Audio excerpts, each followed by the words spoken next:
Master Nagarjuna has said,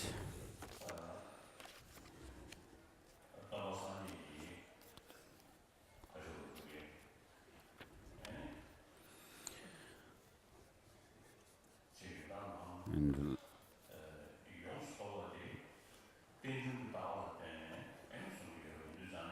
Master Nagarjuna has said that because the Buddha has given all his teachings, the entire teachings of the Buddha are based on the teaching of the dependent origination.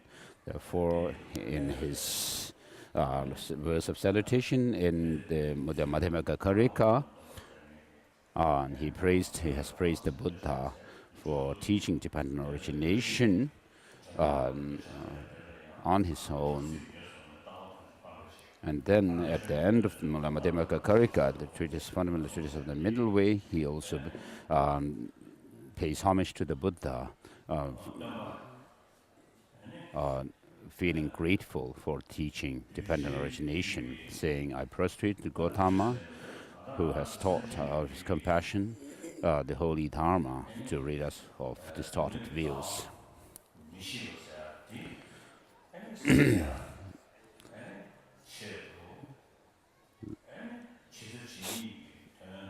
So, in order to overcome the ignorance, which is the root of all suffering,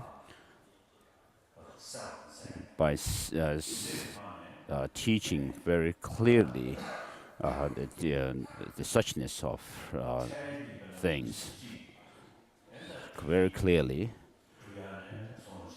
and showing the paths to fulfill one's goal in one life, as well as ultimately leading to the highest goal of enlightenment. The means that by which you lead to these goals is understanding the reality. And therefore, the Master Nagarjuna has praised the Buddha for showing the unmistaken view which does away with ignorance.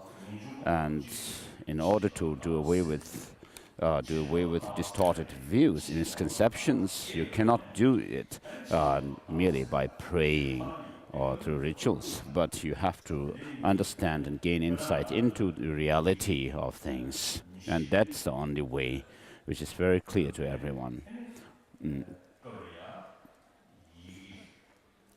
For example, if we are ignorant about alphabet,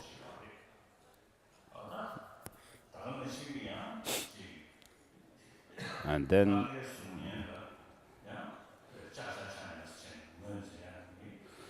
we also may, on one hand, we have ignorance. There is ignorance about alphabet in general, and then there's also an ignorance which actually misperceives different letters. So these ignorance cannot be overcome merely by praying that they may go away.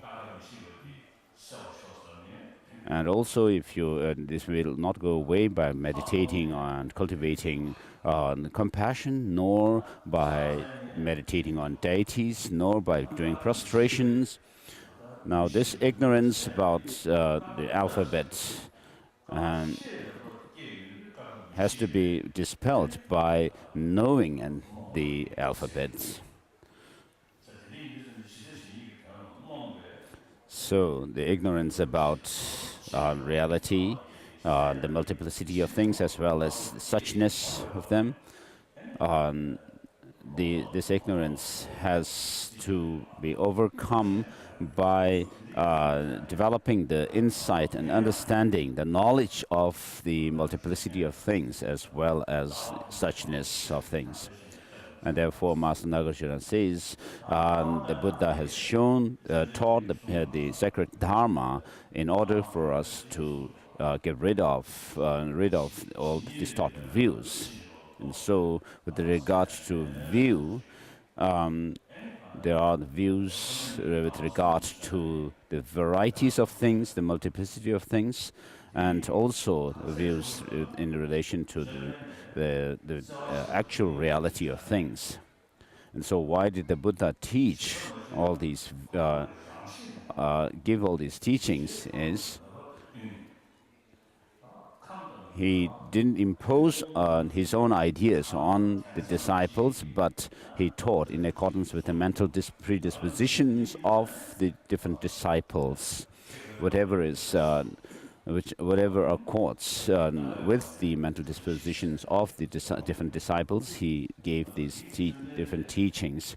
And within the teaching of the Buddha, there are many different philosophical views. And because the Buddha was a compassionate one, and therefore he has given all these different teachings which are suitable to the different disciples at the different times. And therefore Master Nagarjuna praised the Buddha, paid homage to the Buddha for teaching the holy Dharma in order to rid us of all the distorted views, and he taught this out of his compassion. And so the Buddha has many qualities, such as compassion and the physical attributes. But the mainly, as is said in Abhisamaya Alamkara, the Buddha gives all kinds of teachings.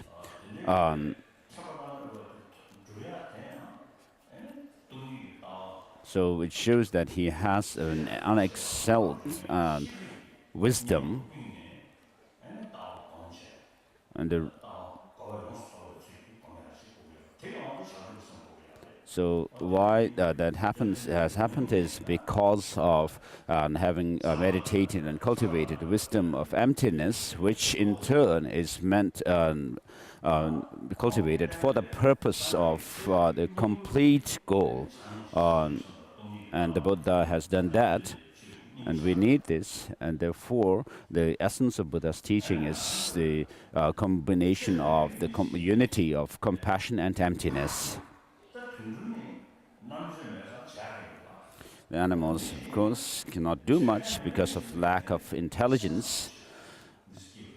But if we, as humans, we should be compassionate, warm-hearted, and then you will be happy. And in making your livelihood in one life, if you look at things from a broad perspective, then you will not make much mistakes. If you are only if you focus only on one thing, then you will make mistakes. So you need, to say it in English, in holistic, you need to be holistic.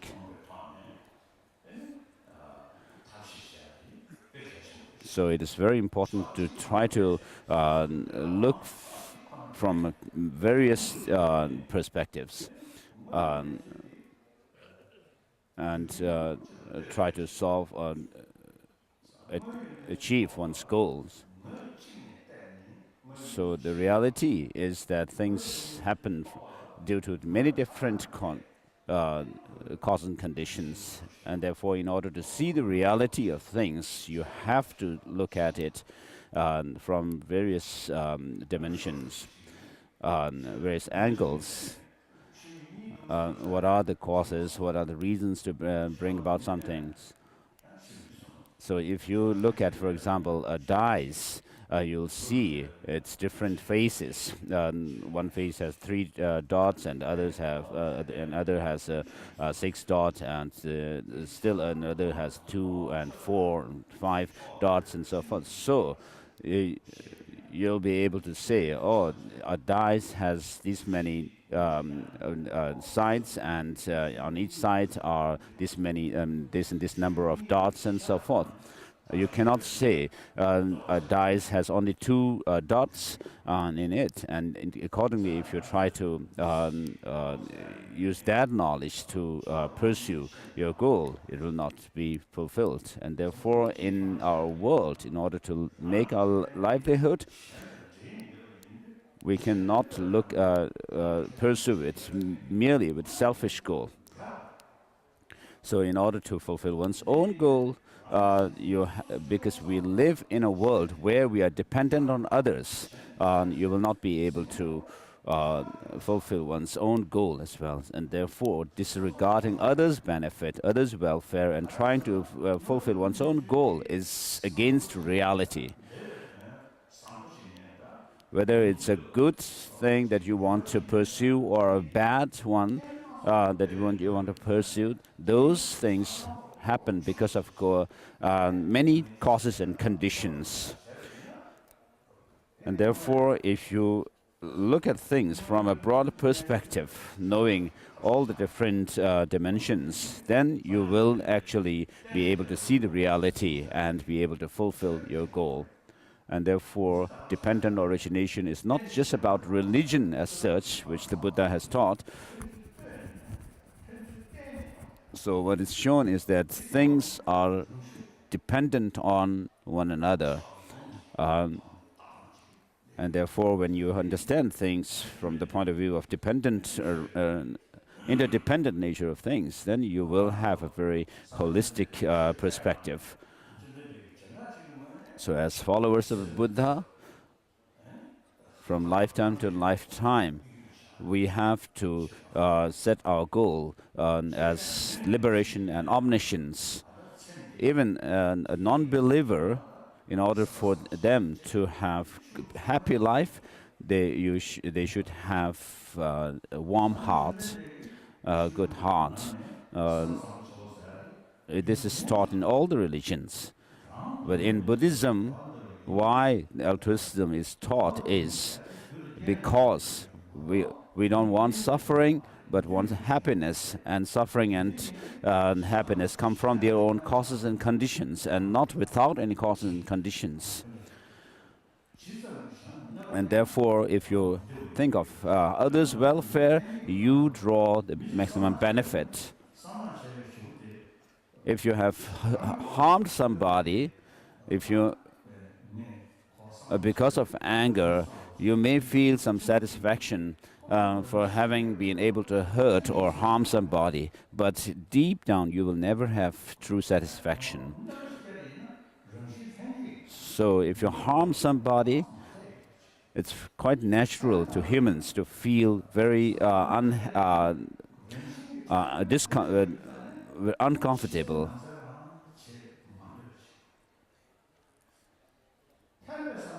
So if you indulge in some wrongdoing, then you will never be confident. And whereas if you are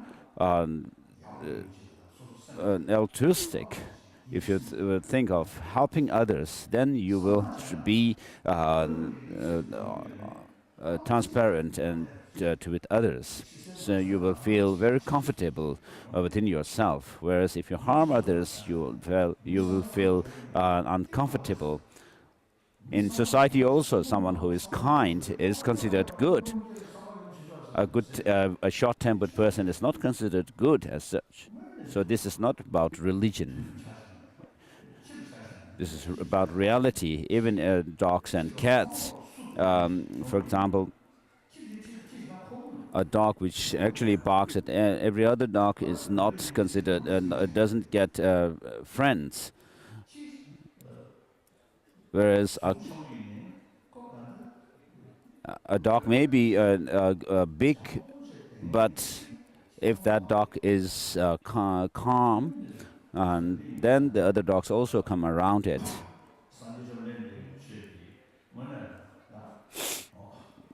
Therefore, teaching of the Buddha is meant for the different mental predispositions of human beings. Of course, we are not talking about propagating Buddhism in the world. I do not do that. There are many different religious traditions in the world. It's better for people to follow their own traditional, to keep to their traditional religions. I'll tell a story to you.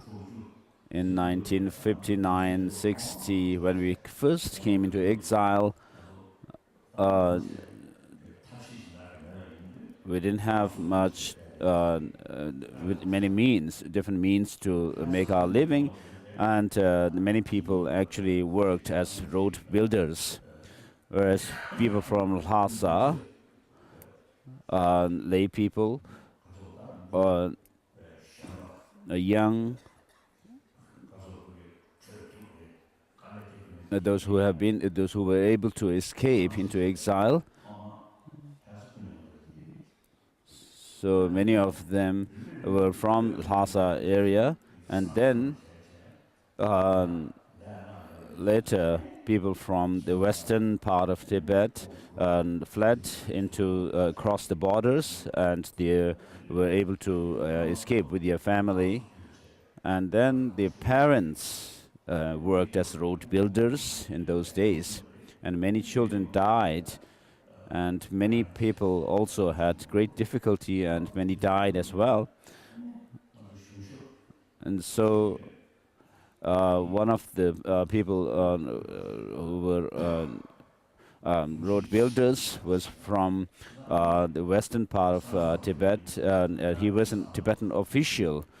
And so he fled across the border, and somewhere at the border he's worked as road builder, and then the official himself died, and then his wife and his children were left behind.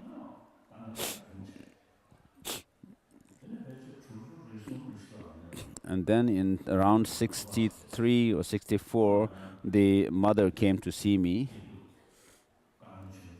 and she described her hard, difficult life to me, related her difficult experience to me. And there were many Christians in those days, missionaries who were helping people. And so this mother told me that the Christians helped her as well as her children, and she had 2 or 3 children, and the Christians, she said, took her children to school and gave them education, and they are very kind to him. She was very grateful, and so she told me because of this kindness, she had become a Christian in this life, but then in the next life she will be a Buddhist. So what this shows is the need to keep to one's own tradition and religion. Therefore, in the Western countries, whenever I give lectures, explain Buddhist principles, then I always tell that it's better to keep to their own religious traditions, because your culture, their culture is more or less has much been influenced by the Judeo-Christian faiths.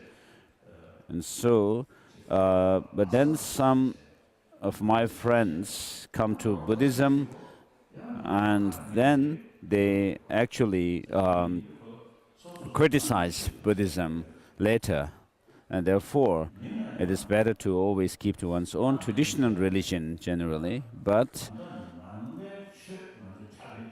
as I was saying, we are not talking about propagating Buddhism to others, but what we need to do and what we can do is the philosophical teachings of the Buddha, and also the practice of compassion and patience, and cultivating conscientiousness, and combating the afflictive emotions. Whether you are, whichever religion you are following, there are these common messages of all the religious traditions. Love and compassion is considered very important in all religions, and this is also taught in Buddhism. And in Buddhism especially, there is teaching on how to cultivate compassion, how to cultivate love and loving kindness and patience. So these are common, and many of my Christian friends follow their own religion, but they take lessons from Buddhism as well. And so this is okay to do. So as Buddhists, we can also emulate the Christians in terms of serving society and giving education to others. We can learn, and there are these common practices in all the religious traditions, especially with regards to, with regards to dependent origination of things.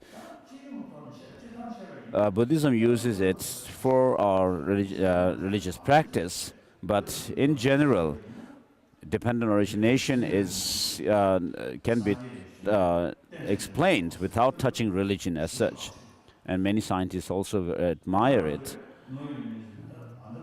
these days.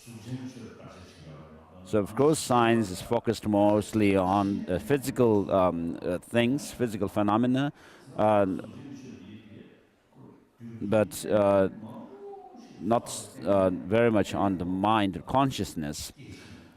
And therefore, independence on many different causes and conditions in the physical world, we have all different kinds of results, and therefore the interdependent nature of things is something which is appreciated by scientists.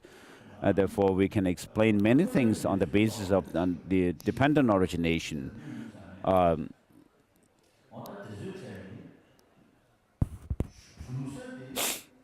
Of course, the idea of dependent origination comes from Buddhism, especially the masters, the scholars of Nalanda tradition, and in their text.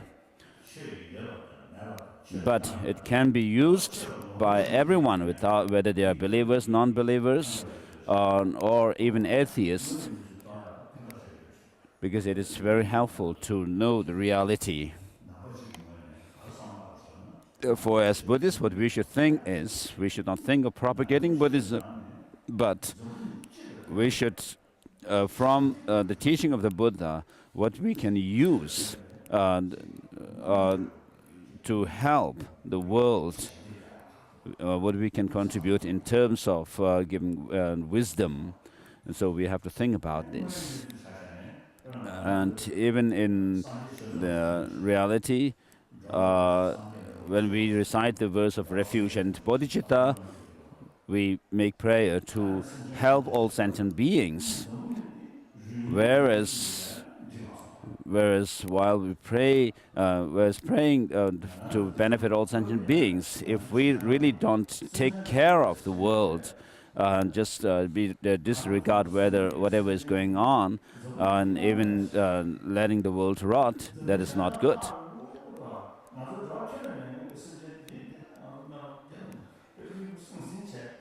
So while we make prayer,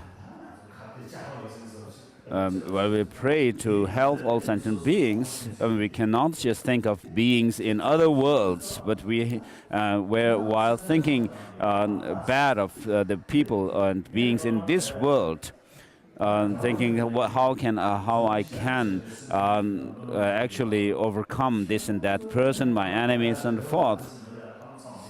So if we don't think carefully, we might come to a point where we may say, these beings in the world are not those whom I need to or whom I should help. And therefore, what we should focus on is to help to make contribution to the world, so that people are able to become better, more warm-hearted, and also become more learned and wise.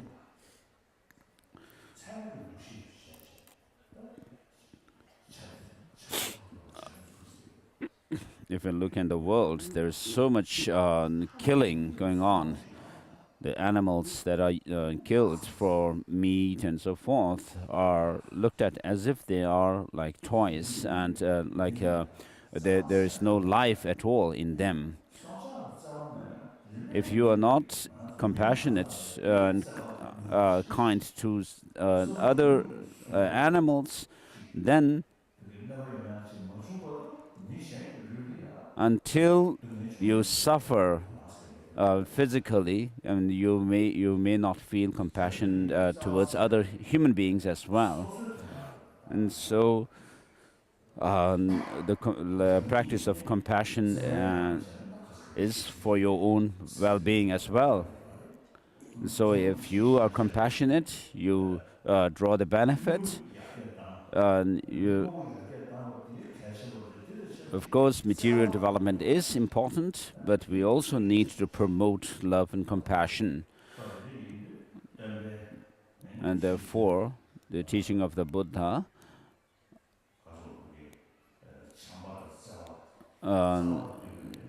the messages such as love, compassion, and which are the basis, and also the idea or the theory of dependent origination are very relevant to today's world. So I've been telling people that the Buddhist literature can be divided into three categories of Buddhist science, which teach Buddhist about the physical nature of things and psychology. These are signs. For example, negative emotions can be identified as such and such, and when we do that, there's not talk about good and bad. As I said before also, when he taught the Four Noble Truths, he first said this is suffering, this is the origin of suffering, which is the cause of suffering, and then this is cessation, and this is the path. So he just introduced the Four Noble Truths in this way. So that's science. And then when we talk about the Four Noble Truths, and these come under the category of philosophy.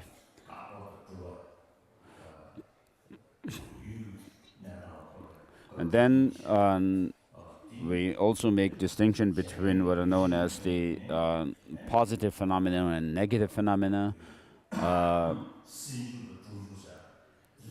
And then engaging in with objects by the principle of elimination, or through affirmation, such as talking about the language and conceptions working through the principle of elimination. And so these are helpful to increase our knowledge and wisdom, whereas Buddhist religion is for Buddhists, such as talking about life after death, or something which is related to the Buddhist practitioners. We cannot use these explanations for Buddhist religion to Christians and say there is past future life. The Christians believe that this life itself was created by God, and so this is very powerful as well.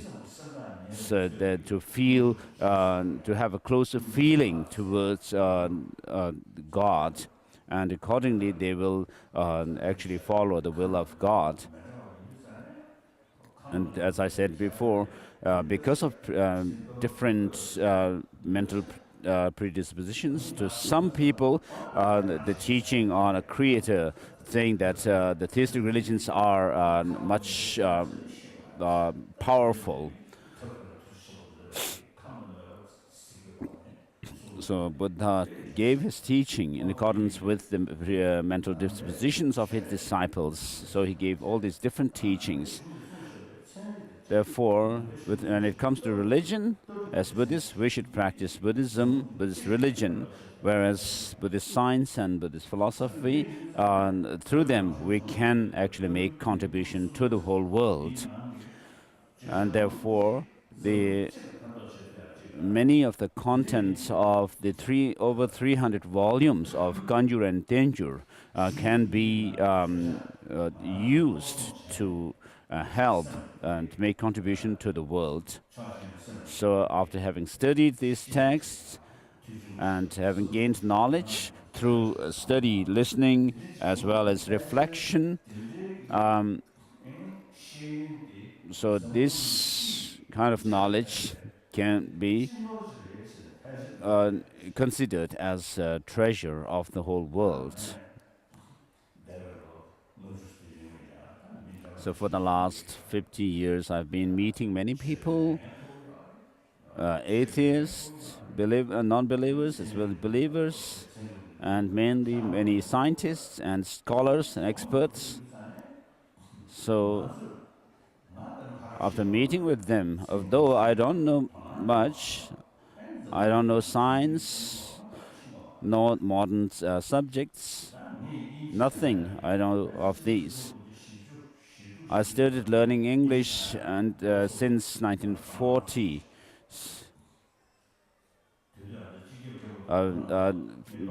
Becoming interested myself in English. I was in the beginning so very secretive about learning English, and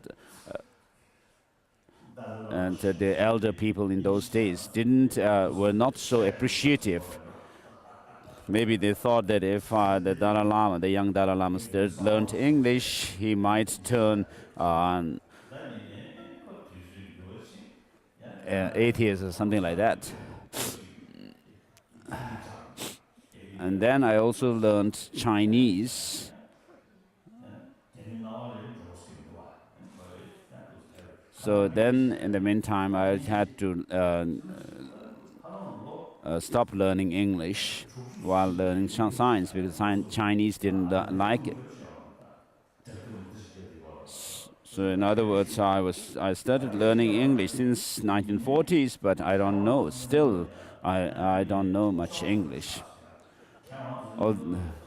Although I don't know much, but when I meet with these experts,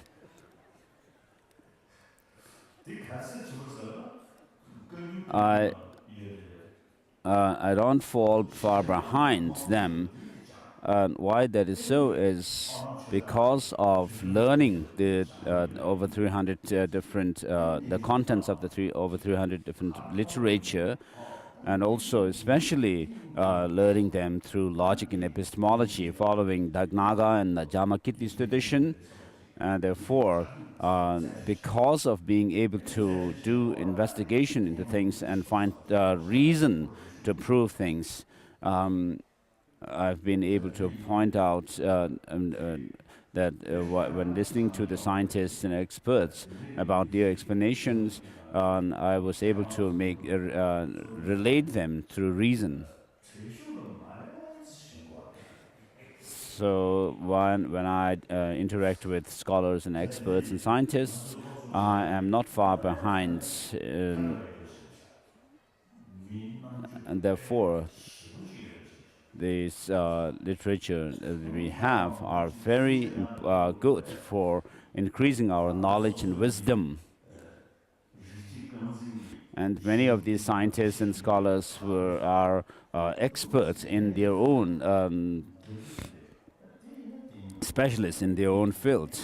And when they explain to me their own from their research, I always find loopholes here and there. And I say that I can see where they could be, where I can pick on them.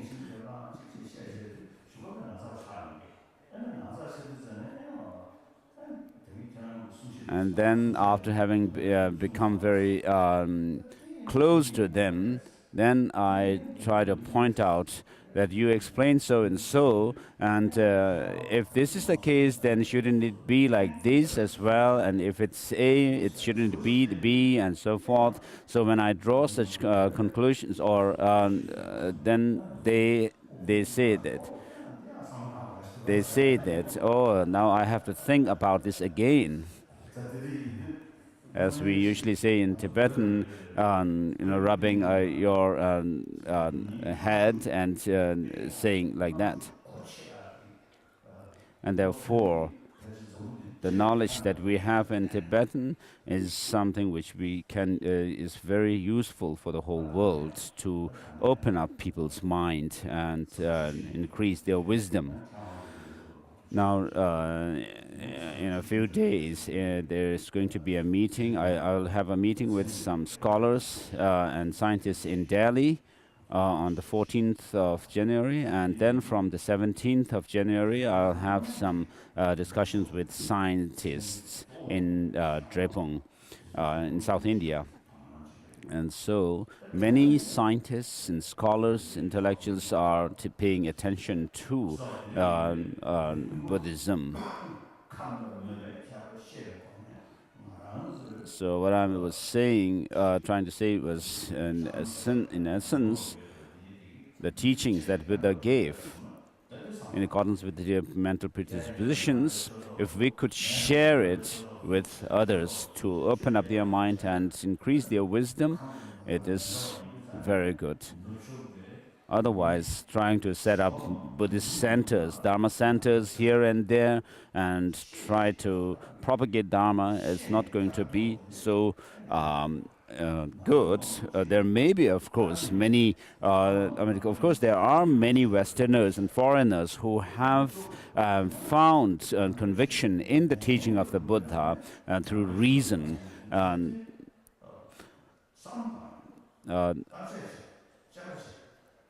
So in these regions, people who follow Buddhism in these countries and the West and other foreign countries follow Buddhism which didn't used to be their traditional religion. They follow Buddhism because of understanding, finding conviction in the teaching of the Buddha through reason.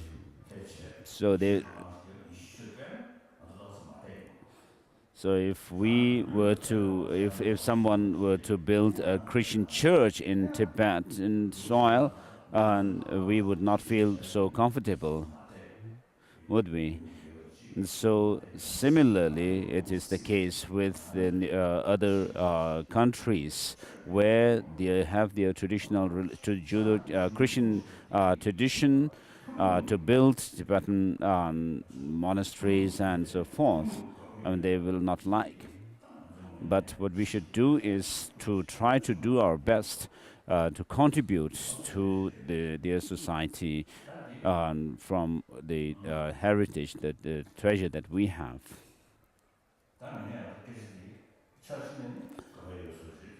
So what I've said so far is, on the one hand, maybe meaningful, but many of you have heard me before, but there may be there are others who have not heard me before, and so I thought it may be beneficial to them to give some thought. Otherwise, it's been like killing the day.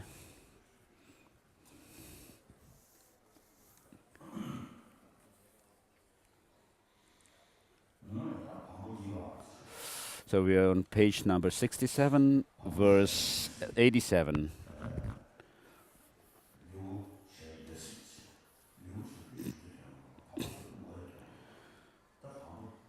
So in the Tibetan text, there is mention of a bambu. So bambu are sections after every certain number of verses. So bambu start at the beginning of the section, and then in the Tibetan text, chapters names are at the end of the chapter. So if someone actually tries to harm or tries to obstruct your success, then you become unhappy. So this should not be done. Even if your enemy is made unhappy, what is there for you to be joyful about? You merely wishing for them to be hurt did not cause them to be injured. And even if the enemy does not suffer as you had wished, what is there for you to be joyful about? If you say, "For I shall be satisfied," how could there be anything more wretched than that? This hook cast by the fishermen of disturbing conceptions is unbearably sharp. having been caught on it, it is uncertain that I shall be cooked in cauldrons by the guardians of hell. The honors of praise and fame. So this is referring to you. What you wish is praise and fame. And the honor and praise and fame will not turn into merit of life or life. It will give me neither strength nor freedom from sickness, and will not provide any physical happiness. If I were aware of what held meaning for me, what value would I find in these things?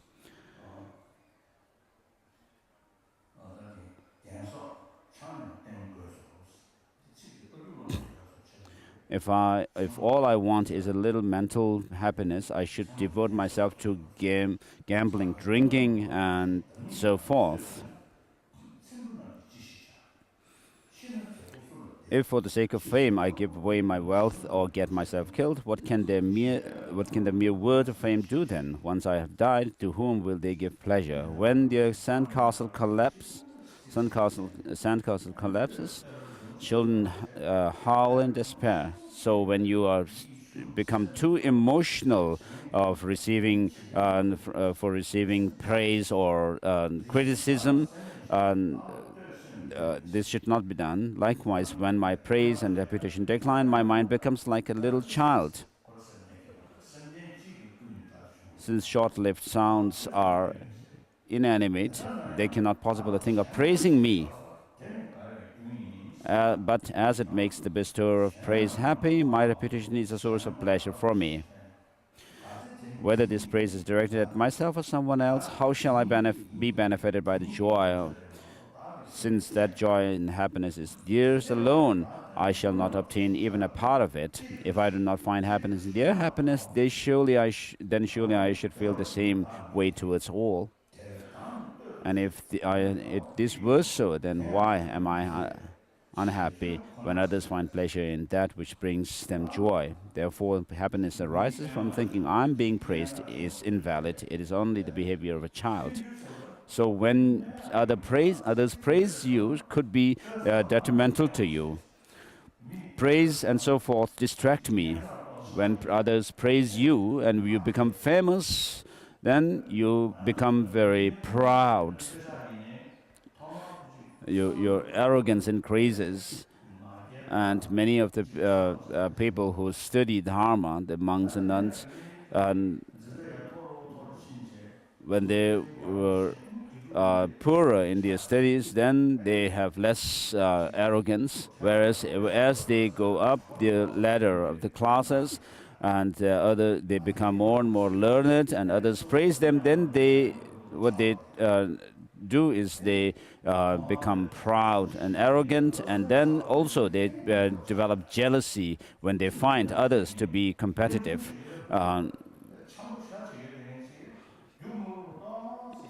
And then similarly, when people are poor and live a very simple life, then they are happier with each other. Whereas as they grow in wealth and fame in society, then they develop pride, arrogance, jealousy, and so forth.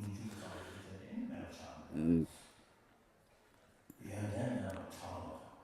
also undermine my disillusion. I start to envy those who have good qualities, and all the very best is destroyed. Therefore, are not those who are closely involved in destroying my praise and the like also involved in protecting me from falling into the unfortunate ramps? So, criticisms that you receive or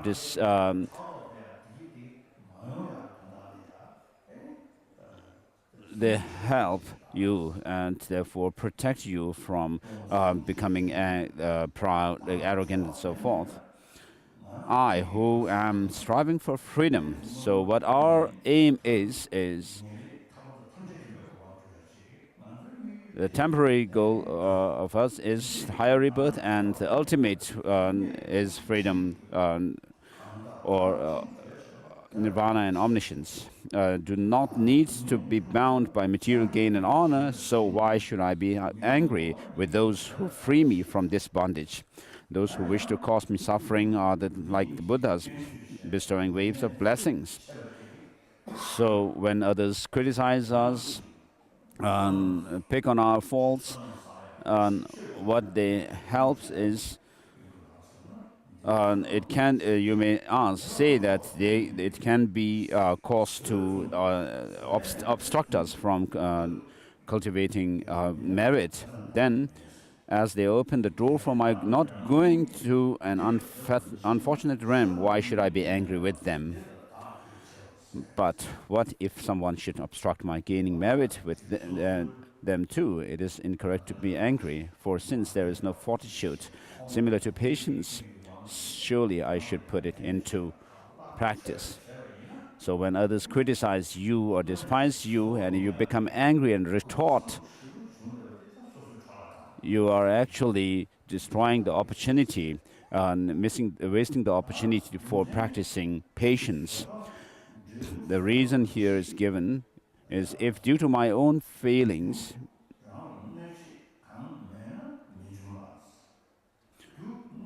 I'm not patient with this enemy, which is the result, then it is only I who am preventing them,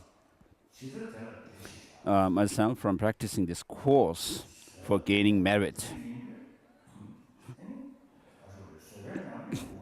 The practice of patience is needed and it's beneficial, and the opportunity for that is given by your enemy. And therefore, those who criticize you or harm you give you the opportunity to practice something very beneficial. A beggar is not an obstacle to generosity. When I'm giving something away, and I cannot say that those who give ordination are an obstacle to becoming ordained. There are indeed many beggars in this world, but scarce are those who inflict harm.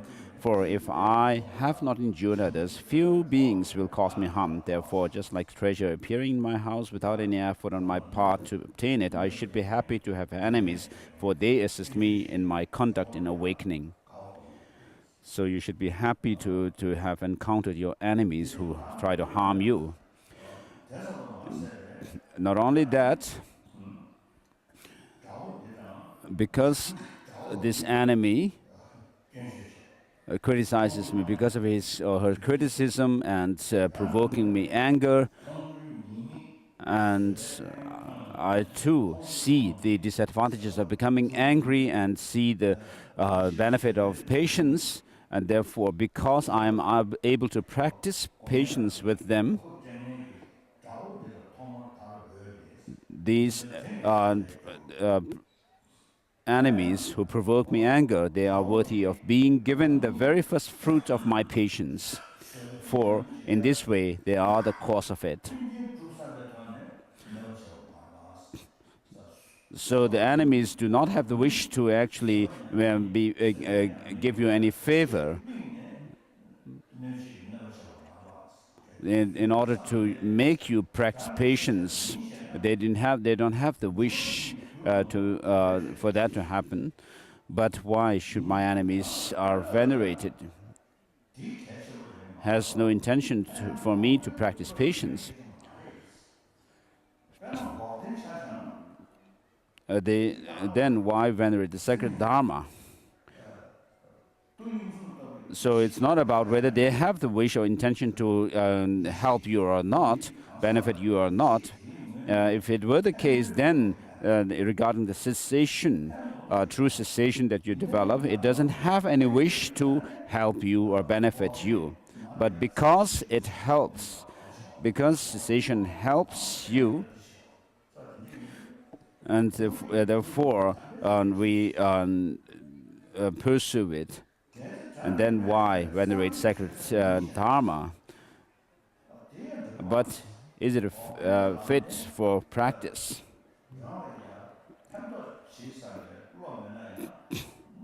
So although cessation does not have any intention to help you, but it does not have any intention to harm you, but the enemy has the intention to harm you, although it doesn't have the intention to help you. But surely my enemy is not to be venerated, for they intend to cause me harm.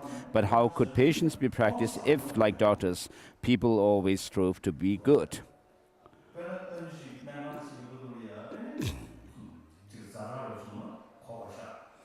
So in emergency cases, you go through surgery, and the doctors, the surgeons cut your body, and actually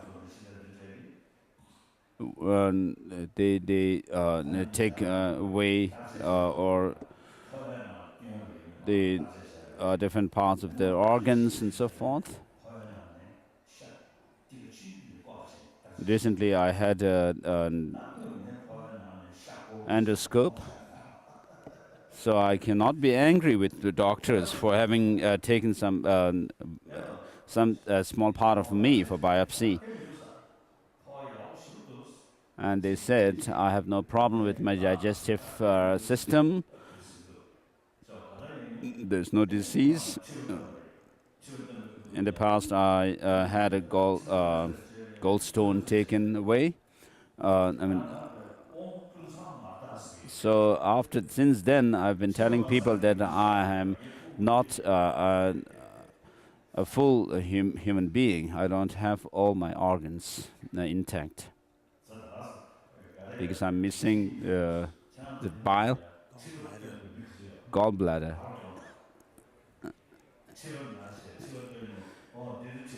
Please, those of you who have a gallstone or gallbladder taken, removed, raise your hands. Please raise your hands if anyone had gallbladder removed. His Holiness saw who has gallbladder.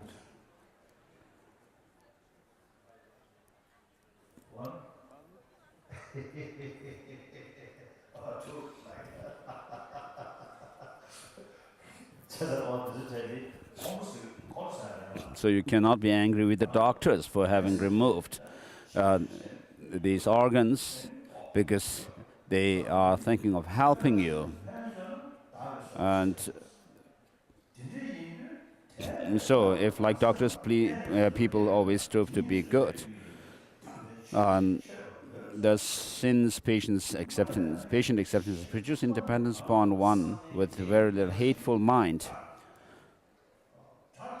So an enemy is totally dedicated to harm you, and he or she provokes your anger, and therefore, because of that, you should practice patience. And therefore, the enemy is the one who gives you the opportunity to practice patience. Therefore, the Mighty One has said that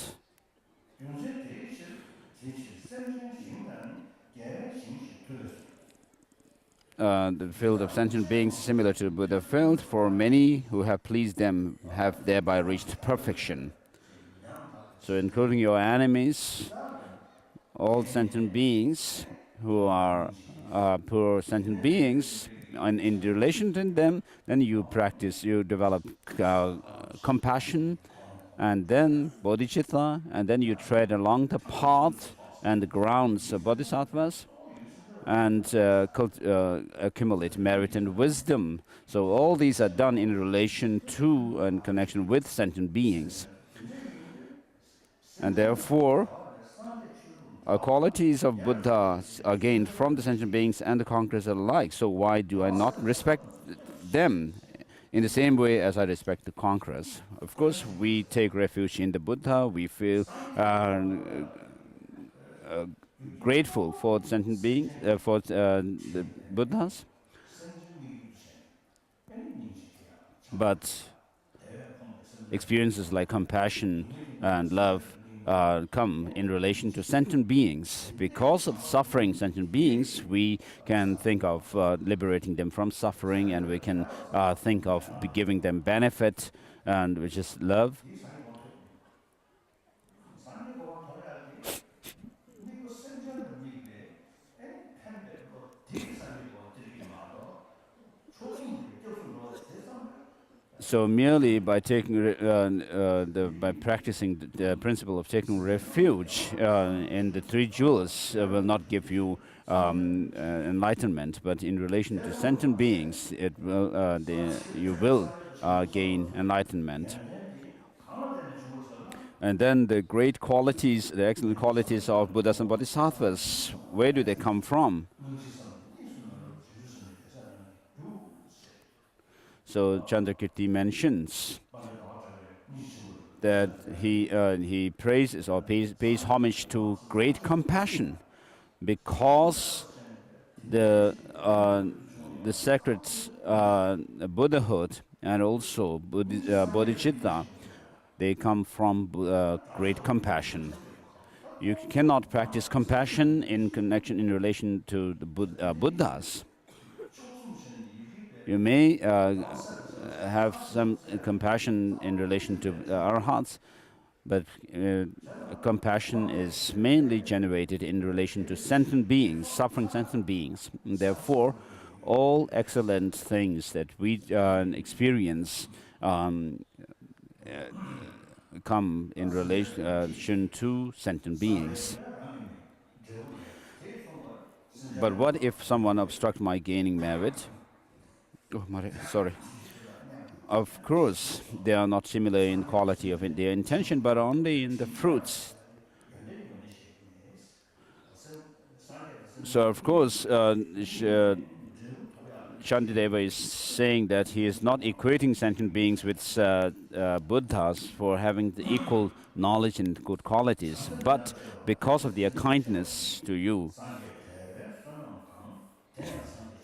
So it is in this respect that they have excellent qualities and are therefore said to be equal. Whatever merit comes from venerating one with 11 kind mind is due to the eminence of sentient beings, and in the same way the merit of having faith in the Buddha is due to the eminence of the Buddha. Therefore they are asserted to be equal in the share they have in establishing Buddha qualities, but none of them are equal in good qualities if with the Buddhas, who are boundless oceans of excellence. Even if the realms were offered, it would be insufficient paying veneration to those few beings in whom mere share of good qualities of the unique assemblage of excellence appear. Thus, since sentient beings have a share in giving rise to supreme Buddha qualities, surely it is correct to venerate them, as they are similar in merely this respect. Please read on.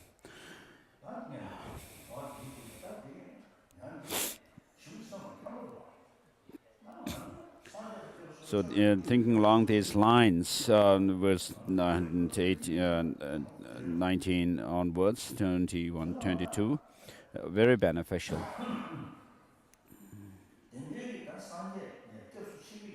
So, if you're taking refuge in the Buddha,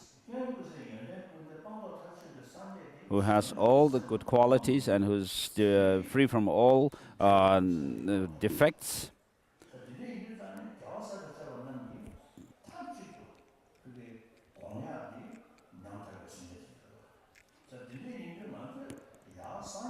this come from the compassion toward the sentient beings, and therefore the Buddhas consider sentient beings to be very dear to them, for the sake of whom they have cultivated bodhicitta and tread the path and then became enlightened.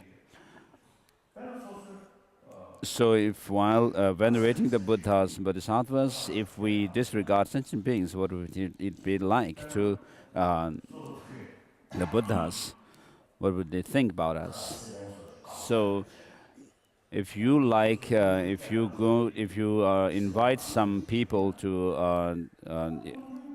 a party or for lunch or something, and if you like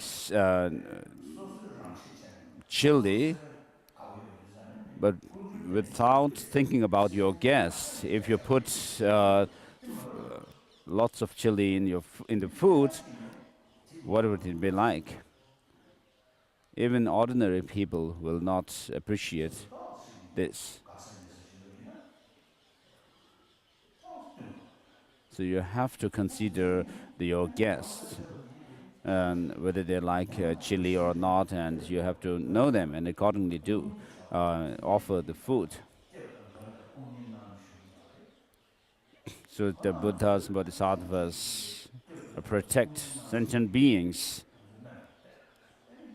And if we disregard these sentient beings and then say, I take refuge, it's like being saying something and doing something else.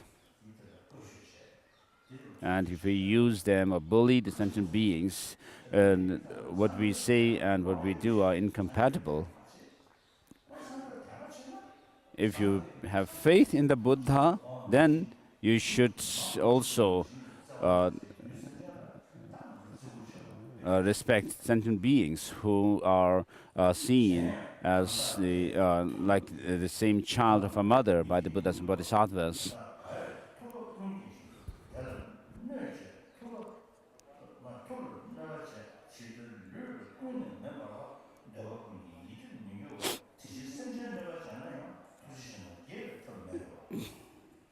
Verse number 123. 24. Therefore, as I have caused harm to living beings, today I openly declare all my unwholesome acts that have brought displeasure to the compassionate ones. Please bear with me, O Lords, for this displeasure I have caused you. From now on, in order to delight the Tathagatas, from now on, from this time on,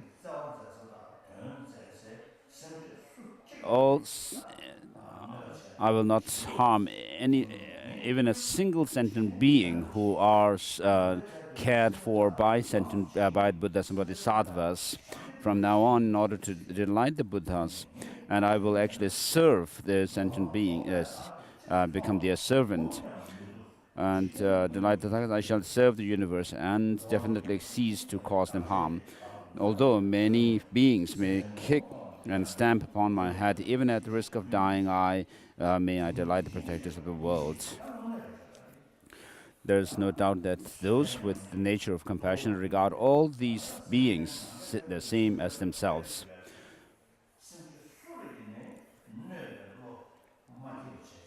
So in the practice of patience, you think of not harming any sentient beings.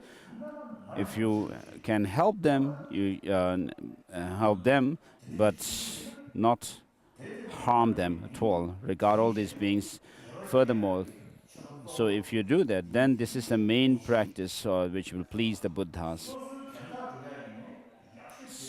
So this is the best means to achieve your own goal. Furthermore, those who, in this Buddha nature as the same nature of sentient beings, also see the Buddhas themselves. Why then do I not respect?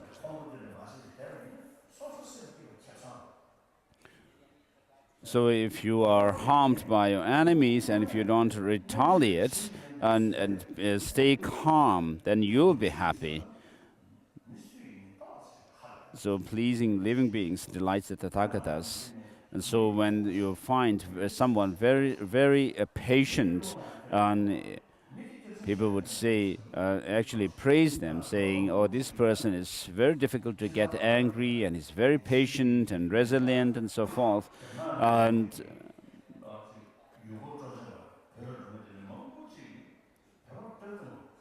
many tourists who go to Tibet, Chinese as well as Westerners, praise Tibetans, saying that they are very warm-hearted and they are all smiles everywhere.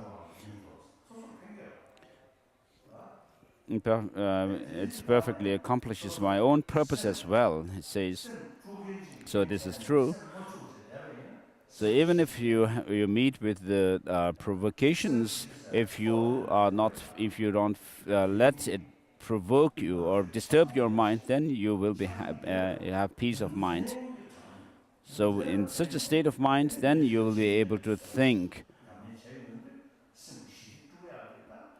and reason out why you should not get angry at your enemy. So you may not seek fame or anything like that through such practice, but you will, people will actually talk about you, and you will be famous. In addition, it dispels the main pain and misery of universe. Therefore, as I said before, we have all these problems in the world which are rooted in this undisciplined mind. Therefore, I should always practice it. For example, should some of the king's men cause harm to many people, far-sighted ones would not return the harm, even if they were able to do so. For they see that these men are not alone, but are supported by the might of the king. Likewise, I should not underestimate weak beings who cause me a little harm, for they are supported by the guardians of hell and by all the compassionate ones. So, behaving like the subject of that fiery king, I should please all sentient beings. Even if such a king were to become angry, could he cause the pain of hell, which is the fruit I would have to experience by displeasing sentient beings? And even if such a king were to be kind, he could not possibly grant me Buddhahood, which is the fruit I would obtain by pleasing sentient beings. So if you think of helping others, sentient beings, and not harm them at all, then you will reach, there's no doubt that you will reach Buddhahood. Even in this life, you will have fame, you will have good health, everything will come to you. And why do I not see that my future attainments of Buddhahood, as well as glory, renown, and happiness in this very life, all come from pleasing sentient beings?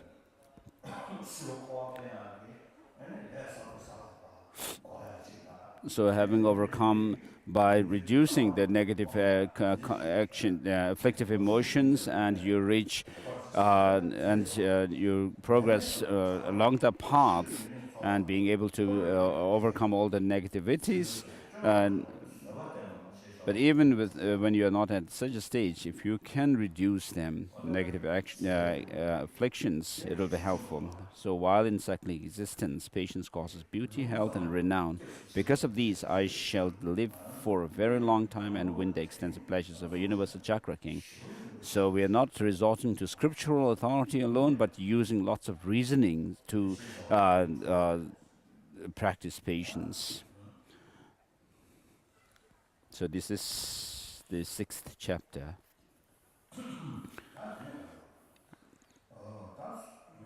Then, so having cultivated patience, the 3 types of patience.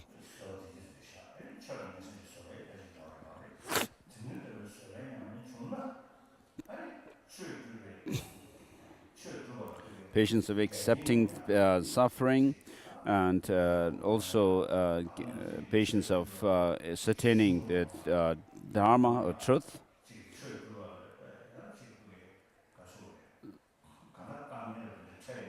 So when you meet with different difficulties obstacles to practice Dharma, having patience, we should develop enthusiasm.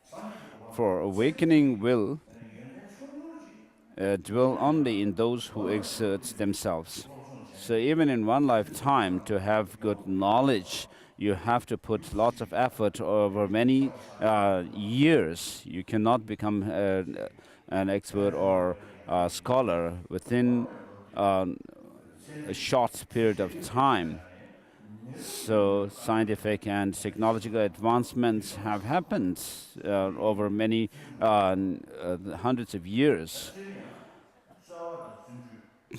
So there's a difference between the 2 effort and joyous effort.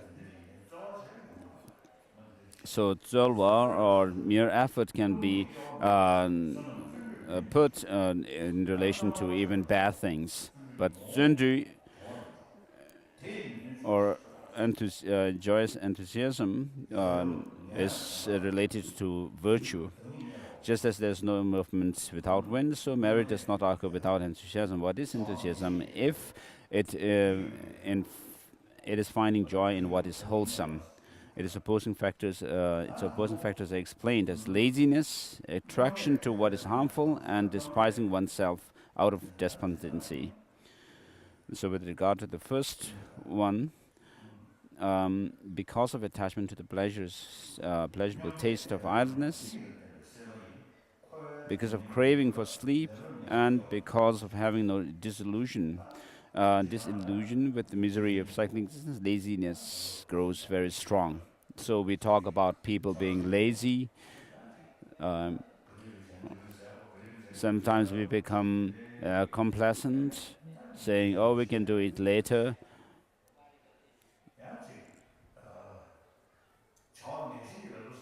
And then the second type of laziness with which we are attracted towards trivial things, whereas we have the time to practice spirituality.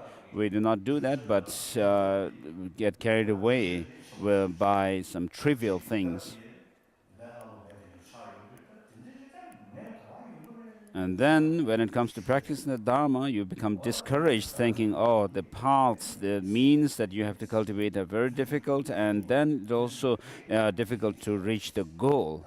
And so you despise yourself. So that's the third kind of laziness. So in order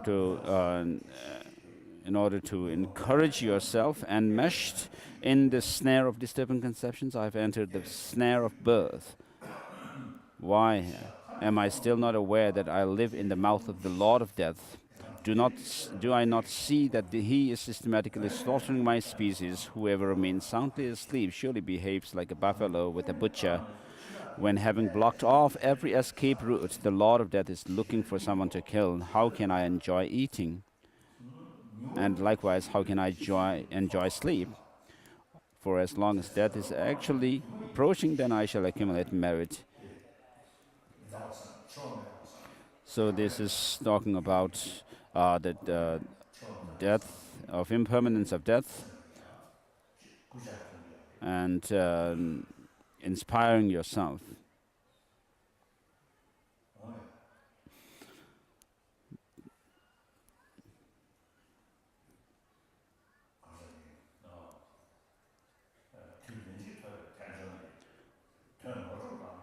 This human life found once may slip away, and therefore one should think of the impermanence of death and feel inspired to practice the Dharma. The Gongdang Tenpa Drama says that. Even if I then put a stop to laziness, what will be the use? That is not the time. And so at the time of death, nothing but Dharma helps is shown on what is shown here. When this has not been done, when this is being done, and when this is only half finished, suddenly the Lord of Death will come, and the thought will like, oh no, I am done for.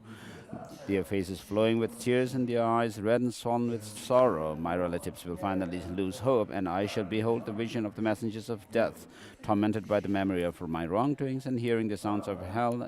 In terror I shall clothe my body in excrement. So when death befalls you, then even if you regret, that's too late. So while you have the time, while you are able to practice Dharma, you should think about the impermanence of death. And then when death actually comes, you don't have to regret. As the Kadamba masters say, the best of the practitioners are very happy for death.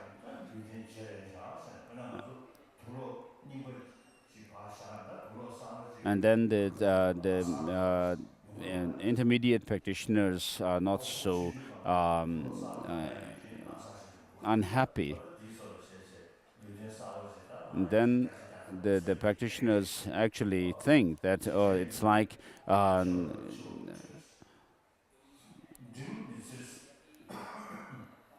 um, they think that it's like changing one's clothes when you die from one life and go to the next. And so the second type of practitioners are quite confident about what will happen to them. And then the least type of practitioners are the do not regret death. They think that they have done their best, and they don't regret when they come to die.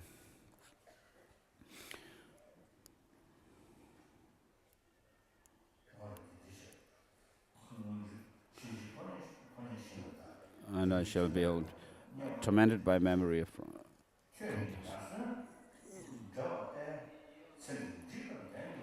and if even in this life I shall be gripped with fear like that of a fish being rolled in, why even mention the unbearable agonies of hell that will result from my wholesome deeds? Oh, unwholesome deeds. Next verse, on page 78. Without putting effort and with enthusiasm, and if you wish for some goals, this is something you cannot achieve. So how can I remain at ease like this when I have committed the action that will bear fruit?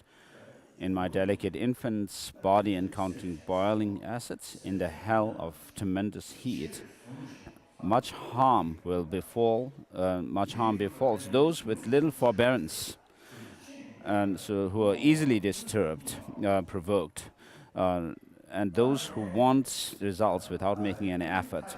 While as clasped by death, they shall cry like the gods, "Oh no, I am overcome by misery." Lying upon the boat of a human body, free yourself from the great river of pain. As it is hard to find this boat again, this is no time to sleep, you fool.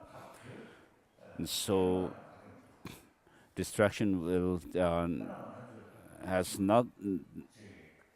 nothing, no benefits that we can draw from distraction. You may watch television shows, and it's going may be very entertaining, and you may have satisfaction. But once the show is over, then it's mere memory. And if you are interested in music, while you're listening to the music, interesting music, you have maybe some happiness and joy. But once the music is over, then again, it's a memory. And similarly, it's the case with the other objects of senses, like odor and taste. They may give some pleasure, but they are not lasting. But those experiences which are drawn on the basis of the mind, the mental consciousness, then they are more satisfying. For example, if you think about the qualities or of taking refuge, and also faith or compassion, the view of emptiness, these will give you some uh,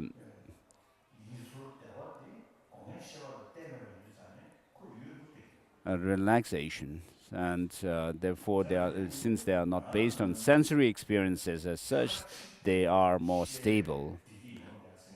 So the uh, pleasure drawn on the basis of sensory experiences are not are very transient, and they are almost like deception. So they're very ordinary, But mainly, if you have to, all the religious practitioners try to draw true uh, satisfaction on the basis of the mind. When for example, Christian practitioners put full single-pointed have single-pointed faith in God, they are really satisfied. And so I have friends, Christian friends, who, when they are fully engaged in with God, prayer to God, they even shed tears. And so these experiences are not based on the five senses, and therefore is more stable. They are more stable. And so, as I explained yesterday, the sensory perceptions are more stimulated by external stimulants, and they are not very stable. They don't have a very stable basis, whereas the qualities that you develop on the basis of the sixth consciousness, the mind, are stable because of this mind itself being the stable basis.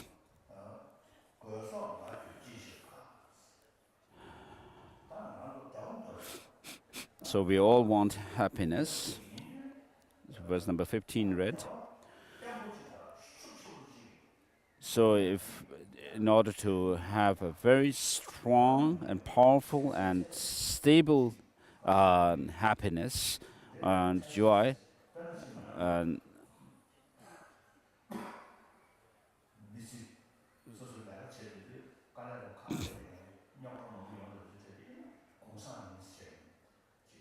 so sometimes people, after having worked hard in order to have a happy life, they work hard in their business and so forth. And because of feeling tired and unhappy, then they go around on a vacation, and in order to forget all these discomfort. But this is only temporary relief. When they come back, of course, all the problems are still there.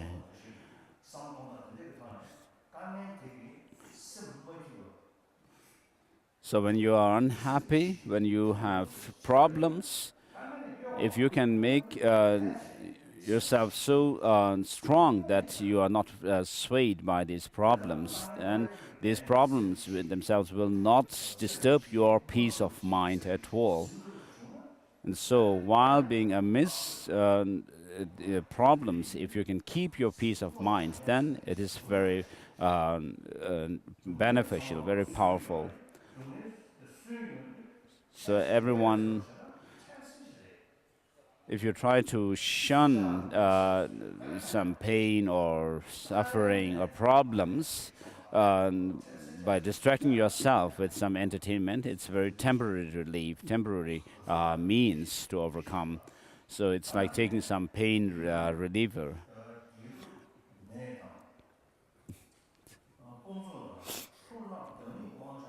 I should never indulge in despondency by entertaining such thoughts as how shall I be awakened. Um, So you should have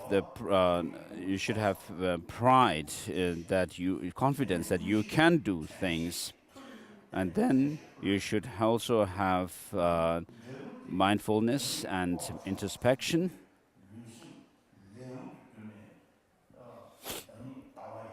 and earnestly take control of myself. Verse number 16.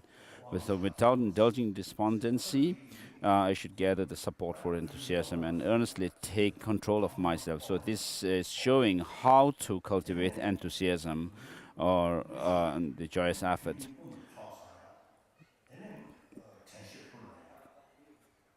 And then you gather the different conditions for developing enthusiasm. And then by seeing the equality between self and others, I should practice exchanging self for others. So in the concentration chapter, this practice of exchanging itself and others will be explained. In cultivating bodhisattva, this is done. So here it's just mentioned. I should never indulge in despondency by entertaining such thoughts. How shall I ever awaken?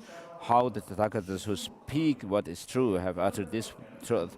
If they develop the strength of their exertion, even those who are flies, mosquitoes, bees, insects will win the unsurpassable awakening, which is so hard to find. It will be so if I do not forsake the Bodhisattva's way of life.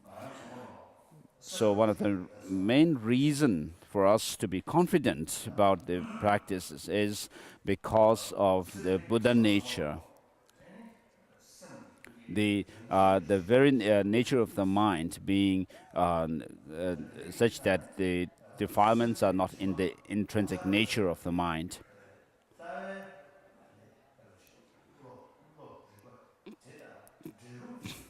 So the defilements can be eliminated from the basic mind, and there is the powerful antidote against these defilements.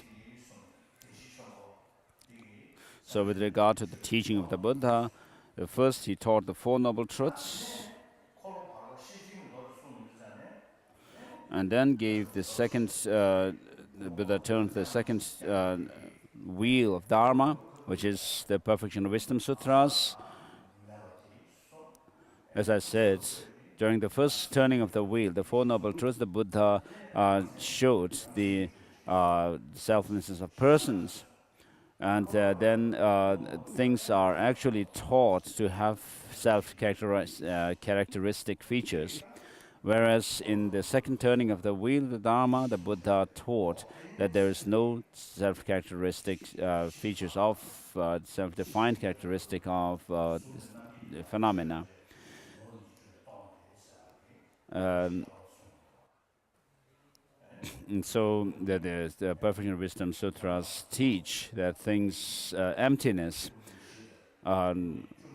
things beginning with the form up to omniscience are all empty of inherent existence. And Buddha goes through these different topics, different subjects or objects like form, order, and so forth, and then say these are empty of inherent existence. In Shantideva's Shiksha Samuchaya, the similar, this is done. And first he goes through different things and say they are empty of inherent nature, and then at the end of each section he says all of these are merely in name and concept. So emptiness doesn't mean nihilism, but if it were nihilism, then we cannot talk about the ground, path, and result. But because emptiness means dependent origination, therefore the paths, grounds, and results are the basis. Paths and results are possible. So since things are dependently originated, they are without any independent existence. And therefore, in the second turning of the wheel, the defilements are said to be temporary, adventitious. And in the third turning of the wheel, in one set of third turning of the wheel, there is the sutra unraveling the intention, which shows the philosophical view of Chittamatras. But there's another set of the third turning of the wheel sutra, which is which comprises the Tathagata Garbha Sutra. So what this shows is the true path, the ultimate true path is shown there. And so the second and third turning of the wheel actually explain in greater detail what is taught in the Four Noble Truths teaching. The cessation, true cessation, and true path are explicated further in the second and third turnings of the wheel of the Dharma.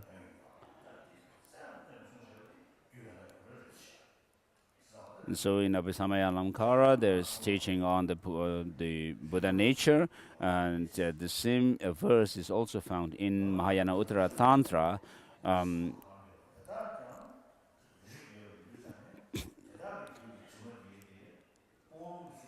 So since all these mosquitoes, flies, and insects have Buddha nature, and therefore the defilements in their mind are something which can be overcome.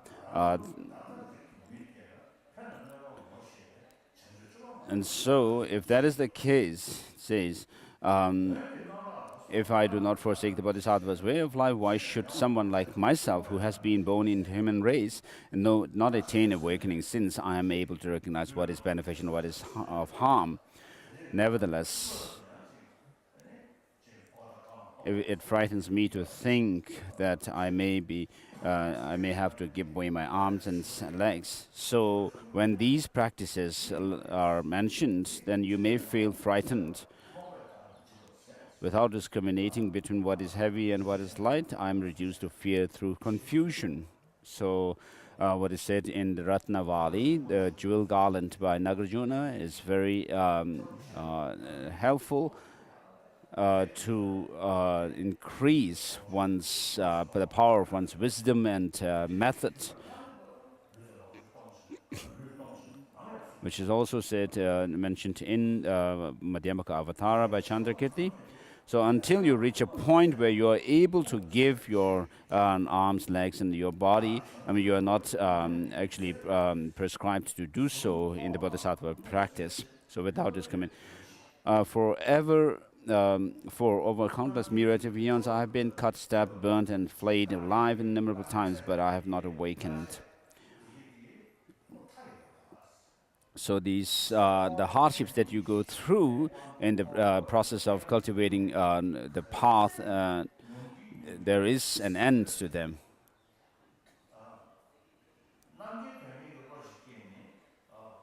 So if you have the aspiration to attain the goal of omniscience, however long it may take for you, if you feel determined to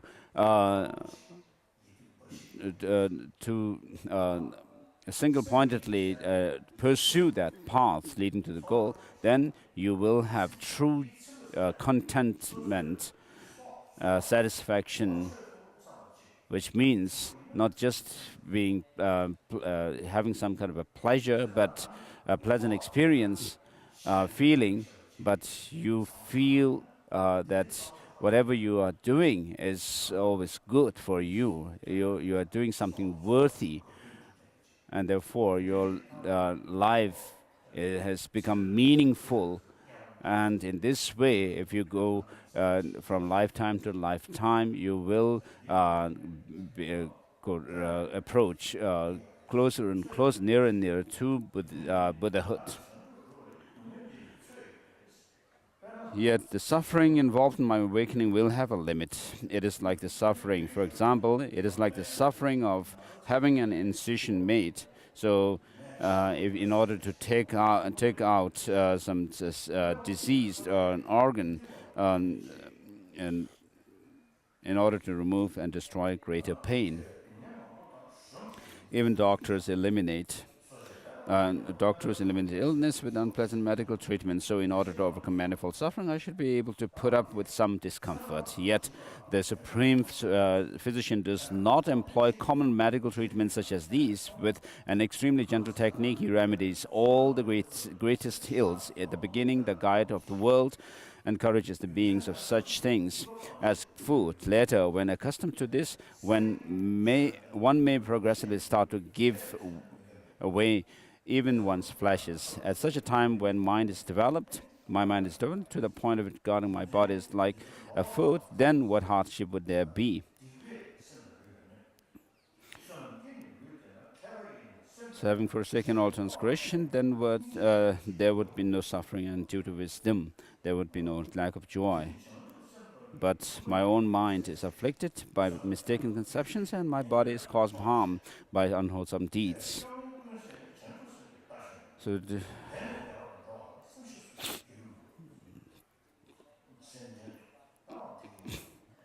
so having mounted the horse of an awakening mind that dispels all discouragement and weariness, who, when they know of this mind that proceeds from joy to joy, would ever lapse into despondency?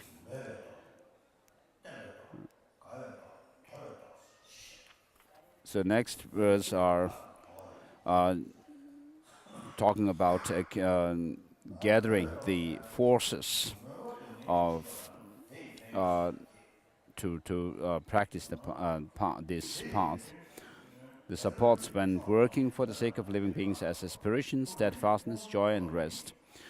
Aspiration is developed through fear of misery and by contemplating the benefits of aspiration itself. Thus, in order to increase my enthusiasm, I should strive to abandon its opposing forces, to amass the support of aspiration, self-confidence, joy, and rest, to practice in earnest, and to become strong in self-control. I shall have to overcome the boundless faults of myself and others. And in order to destroy each of these faults alone, I may have to strive until the ocean of eons is exhausted. So we have all kinds of negative, the disturbing conceptions. It's like innumerable. For example, there are meditations on to overcome attachment, or we have meditations on where you visualize the entire field being filled with skeleton and so forth. So whatever is a compounded phenomena finally disintegrates.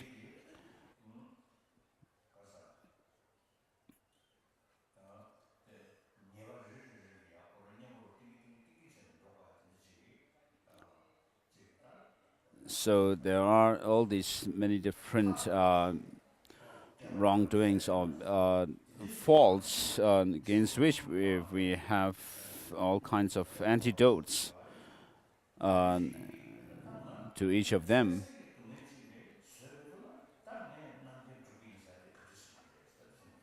So what these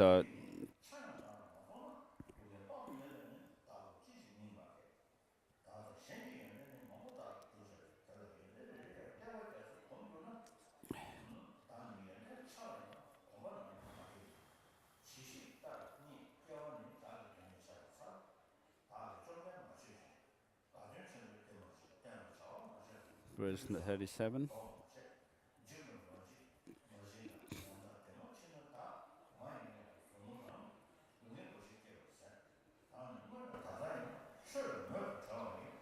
Verse 39, but now in previous lives this deprivation has arisen because of my lack of aspiration for Dharma. Who would ever reject this aspiring for Dharma?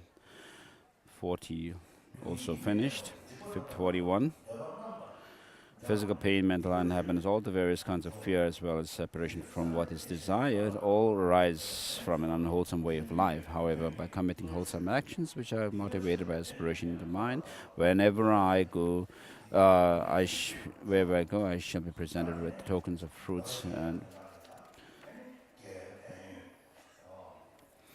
And verse 44 shows the benefits of virtue and uh, the faults of non-virtuous actions. 대변을 대시했어요.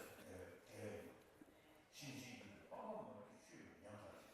저도 차례 매기 쉬를 선실을 루르가 바이블 레진 도둑 개인 샤이 통고 야마신 신도 바이블 짜리 쓰지.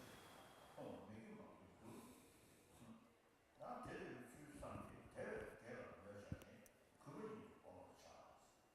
어제 견생 상황이 해진 주주선에다 어쨌든 좀 예시 또 대가시 So the most extensive sutra showing the Bodhisattva practices, the extensive Bodhisattva practices is Avatamsaka Sutra, which in Tibetan we have 6 volumes, and Chinese translation seems to have more volumes than that. And there are other texts which are more extensive in Tibetan but not in Chinese, and there are certain texts in the Tenjur which we have in Tibetan translation but not in Chinese, and some people are doing translation of those texts which are not in Chinese but in Tibetan. So we have to actually interact with other Buddhists from other countries and try to actually make up those texts which are missing in one tradition but extant in others.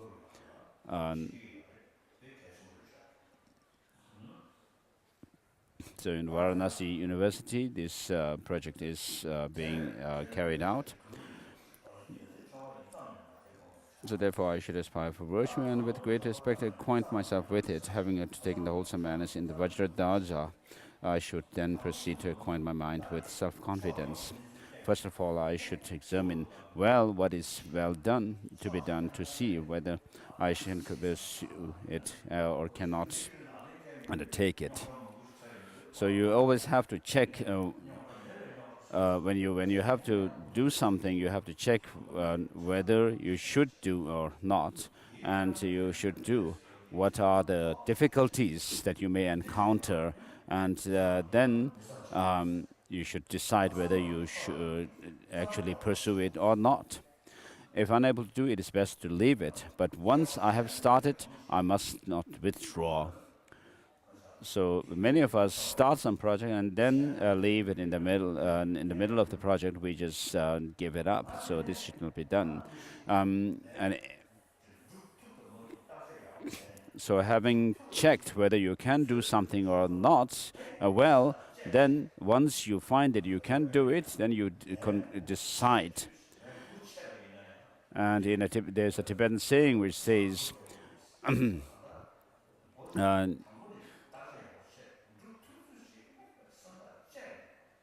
you might fall 9 times, but you have to rise up 9 times. So you have to continue, persevere in your whatever you have decided to do until you fulfill the goal. So then if I do, then this habit will continue in our other lives, and wrongdoing and misery will increase. Also, other actions done that at the time of its fruition will be weak and will not accomplish. So self-confidence here is not about being arrogant, but you are actually talking about taking on the responsibility on your shoulder. Powerless, this mind disturbed, people in this world are unable to benefit themselves, therefore I shall do it for them, since unlike me, these beings are incapable. Even if others are doing an inferior task, why should I sit?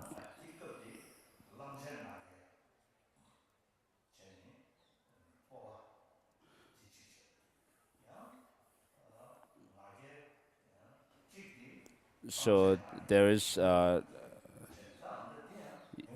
you have self-confidence where you are actually arrogant, which is an afflictive emotion. where you disregard others, where you belittle or others, and you hold yourself more important. 대대 때문에 양손은 똥을 주면 내버지 아자 가다지 소소 섬이 뽑아야 좋아요. 뽑으면 So you should have self-confidence. It says likewise, if I myself, my self-confidence is weak, I shall be injured by the slightest downfall. How can those who, out of faint-heartedness, have given up trying to find liberation because of this deficiency? So if you have low self-esteem, then you will never be able to accomplish your goal. Yet even the greatest obstacle will find it hard to overcome one with a frame mind. So you should have self-confidence, and so here we are talking about having realistic self-confidence after examining the things and having found the reasons, good reasons to actually support your goal, then you should pursue them. Therefore, with a steady mind, I shall overcome all faults. For if I'm defeated by all four, my wish to vanquish the three realms will become a joke. I will conquer everything and nothing at all shall conquer me. I, a child of the lion, like conqueror, should remain self-confident in this way. Whoever has self-importance is destroyed by it. So here the term for self-confidence and the self-importance are in Tibetan ngagil. So ngagil.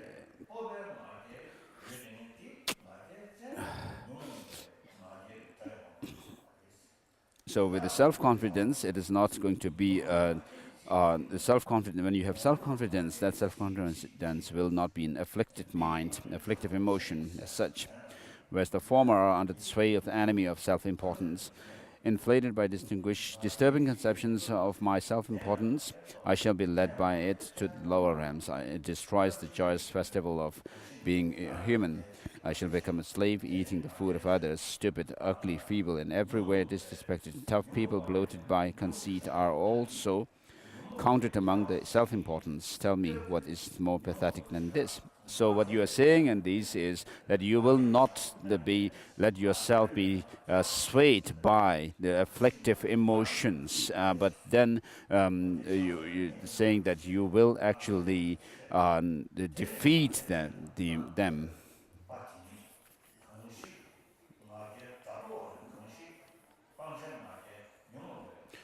Whoever seizes self-confidence in order to conquer the enemy of self-importance, they are the self-confident ones, the victorious heroes. And in addition, whoever definitely conquers the spread of this enemy, the self-importance, completely wins the fruit of the conqueror, fulfilling the wishes of the world. So you are not letting yourself be overpowered by disturbing conceptions, but actually to overpower them and by looking down upon them and actually bringing them to your servitude. And I shall endure them in 1,000 ways. If I myself made a crowd with disturbing conceptions, I shall endure them in 1,000 ways. Like a lion among foxes, I will be not affected by disturbing hosts. Just as men will guard their eyes when greater danger and turmoil occur, likewise I shall never be swayed by the disturbances within my mind. Even at times of great strife, it would be better for me to be burned to have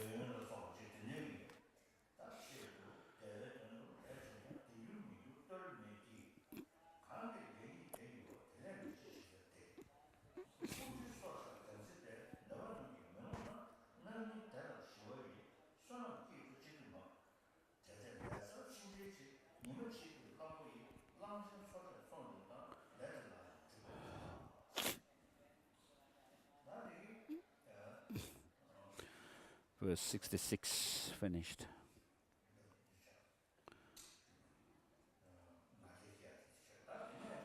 So this is about developing self-confidence. And then up to this. And next comes the practice or the power of 냉면이 재수제를 유지하니까 discarding or 냉면이 포함해서 두 개를 유지되라 내가 냉면이 재수제를 요리 유지하네 so this body that we have found has come from delusion and karma, and therefore it has the tendency to produce more uh, the disturbing conceptions and karma.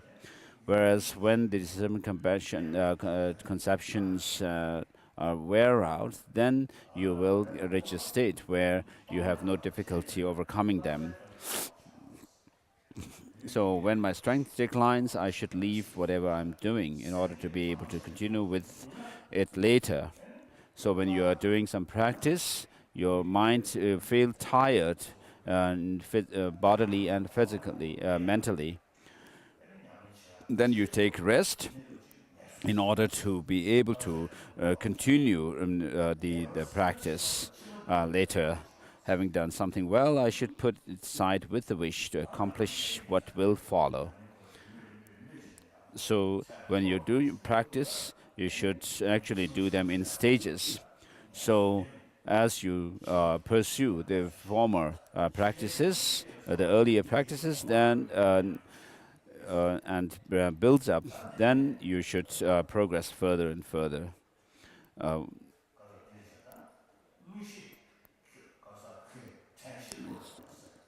so this is talking about next verse is talking about mindfulness and introspection. Just as an old warrior approaches the swords of an enemy upon the battlefield, so when you shall I avoid the weapons of disturbing conceptions and skillfully bind this enemy. So when you actually combat with the disturbing conceptions, you should not be inflicted by them, but overpower them. If someone dropped a sword during a battle, so if you if you weaken your mindfulness, if your mindfulness weakens, what happens? What's wrong with that? There's great fault in it. And also, when you are overcome with delusions, that also is dangerous. So if someone drops a sword, so how do you cultivate mindfulness and introspection? Is shown by these verses 69 onwards.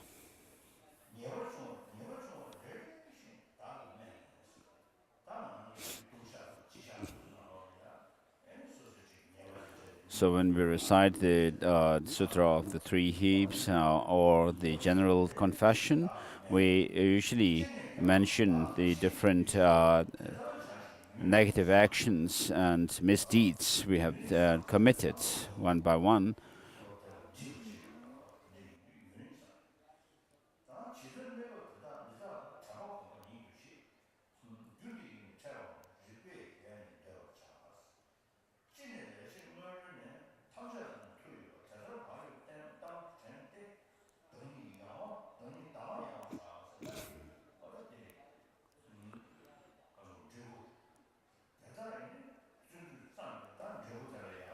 So having put effort, as a result of having put effort, and then you become skilled or mastered. You master the skills to engage in the practice of joyous effort.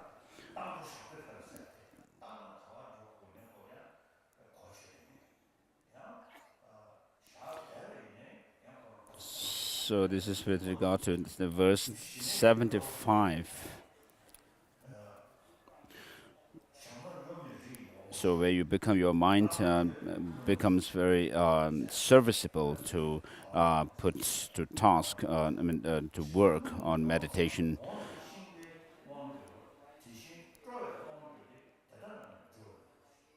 Verse 76.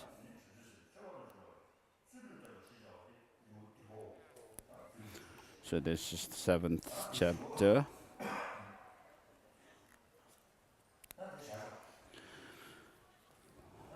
Let's stop here. It's 5 minutes to 11:30. Shall we stop here? Dismiss this session.